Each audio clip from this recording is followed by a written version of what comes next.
Thanks for joining us at Leadershop again. We're taking this series of talks and talking about success in life, success in church ministry, success at home. And we want to understand that this is God's heart for us. He wants us to do well.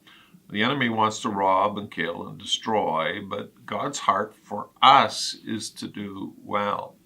But it doesn't come with us just letting life happen. There has to be some focus, some determination. So Genesis chapter 24 is the success chapter of Scripture. 5 times in the New International Version, Genesis chapter 24, we come up with this word success.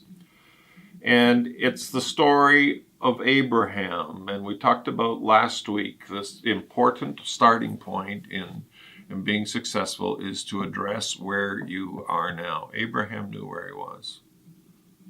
Abraham knew he was old. Abraham knew he was a widower. Where are you now? Where is your life at? And then the next question you have to address is, what do I want to become? Where am I now? What do I want to become? And the wording of that is very specific, because we do not approach this whole thing of success as the world does. We don't have secular worldviews. We have Christian worldviews. If this was a secular podcast, you'd be asking the question, being asked to ask the question, what do I need to do now? We're all mixed up because we think doing things is where life is at.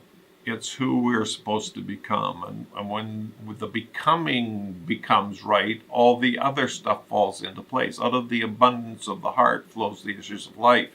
So we have to know what God is asking us to become. Where are you now? What is God asking you to become? Abraham knew what God had promised him and what he had to become. God had promised him that he would be the father of many generations. Now his wife has passed away. He's a widower. He's old. He's very old. And he's got a son who's still sitting at home eating cheese in the tent and hasn't managed to find a wife yet.